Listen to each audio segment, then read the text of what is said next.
fans, it's your boy Luke here for our course breakdown and best bets for the QBE Shootout this week. It's a little bit of a different format event. We're going to have 10 teams of 2 going over 3 rounds in 3 different formats to determine who the best team is. We're going to have a scramble format, we're going to have the best ball, and of course alternate shot, everyone's favorite, to help determine a winner.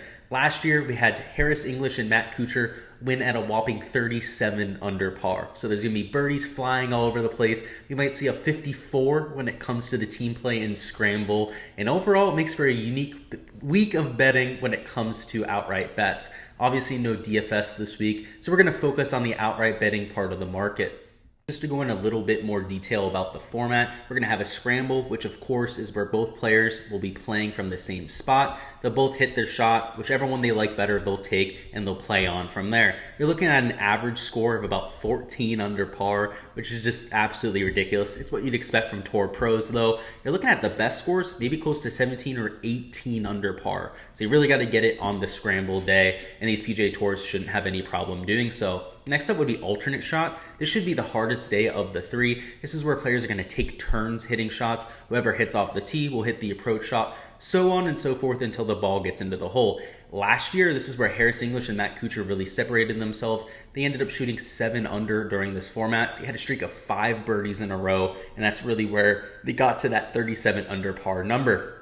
And lastly, they'll finish it up with best ball. This is where both players will play their entire ball the whole way throughout the entire hole. And whoever ends up scoring the best on that hole is a score that they'll take. So if somebody birdies and somebody double bogeys, no fear, you'll be taking the birdie time in and time out. It's also a format where you're looking to score. Typically, the best scorers in the field are going to shoot 12 to 14 under par. And you're looking at that top end range to go and bring this thing home. With that being said, let's move into the golf course. This is Tiburon Golf Course. This is in Naples, Florida. It is a part of the Ritz-Carlton Resort in Naples. It's a resort that I've been to. I've played this golf course before. And overall, it's not very difficult, at least if you're playing from the up tees like I was. It's 7,382 yards. It is a par 72, regular allotment of par 4s and par 5s and par 3s. If we take a look at the greens, we're dealing with Tiff Eagle Bermuda grass, which is what we're used to seeing in Florida. It's grainy. It's that true type of Bermuda grass that we get in the American South.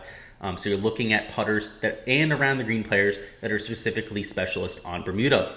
In general, I would say that this course is a blend between TPC Sawgrass and the concession, which we saw for the WGC last year. You've got some tight driving windows, you've got some wooded areas, lakes, retention ponds, you have natural areas, which are essentially marshes that you can't hit out of. So overall, you have to be precise around this place. If you're hitting the ball into hazards, I'm having to take drops, it is not going to be a very good day. In terms of the concession, you're also dealing with a resort style golf course. The concession might be a little bit on the more difficult side of resort style golf courses, but the main features are large greens, relatively large fairways. So when you're hitting the ball straight, you're going to be in a good position. And that is definitely consistent here with what we have at Tiburon. Really, the main defense of this golf course, at least from the tips, is going to be the off the tee play. With so many hazards in play, that's why we've seen some of the shorter hitters win at this venue in the past. I mean, Matt Kuchar, Harris English. English is a little bit on the longer side, but Matt Kuchar definitely one of the shorter hitters on tour. And if we take a look at historically who's played well at Tiburon, it's been a lot of these plotters, people that are accurate off the tee, are extremely good putters on Bermuda grass. So that is definitely what I'm looking at for this week. The greens themselves, like I said, they're relatively large, but they're also resort style greens, meaning that they're really flat. These people are going to be putting at their absolute finest. You're looking at not so subtle breaks. They're relatively easy to read. And players in general, especially the tour level type players, are going to make a lot more putts this week than they have in the past. Overall, if I had to take it down to 2 key stats, number 1 would be driving accuracy with all of the off the tee hazards in play. Number 2 would be shots gained putting on Bermuda. Like I said, these are some true Bermuda grass surfaces. They're extremely grainy, so you're going to see a lot of polarization on the field between the guys that are good on Bermuda grass and the guys that tend to struggle from time to time. Just to go ahead and give you some of the notables in the field, Matt Kuchar, a Bermuda grass specialist, no wonder he's won this thing 3 times. Some of the people I'm worried about, maybe a Will Zalatoris, right? Who's not been very good on Bermuda for his career. He's a significant loser in that category. Guys like him might run into some of these struggles on these greens. And overall, ball striking, it's always going to be a feature of any analysis that you do. Unfortunately, here at this team event, I think it's a little bit overblown. The reason why ball strikers are so consistent, the reason why we're targeting them week in and week out, is they don't put themselves into much trouble. But with the scramble format, and particularly with best ball, that almost gets completely negated. These are PGA Tour level players. More often than not, if you give them 2 chances, they're going to go ahead and put one ball close, particularly if they already know the other player missed. They already have that information in mind. They're going to play extremely consistent, extremely conservative golf and keep their round together. So ball striking, well, it's typically one of the things I lean on for my analysis. Not going to be quite as important this week as it usually would. It's just team play kind of takes away from that. Distance isn't a huge factor here, even though it is almost 7,400 yards. The distance is distributed pretty evenly. You have some longer par 3s, 220, 240 yards. Really beefy par 4s. So it's not like the distance is dispersed out on some long par 5s or some really long par 4s or anything like that. It's all very consistent. They're all reachable in 2 shots, even for some of the shorter hitters on tour. So distance not as important this week. And of course, precision in the greens, a little bit overblown just because these guys are going to get 2 shots.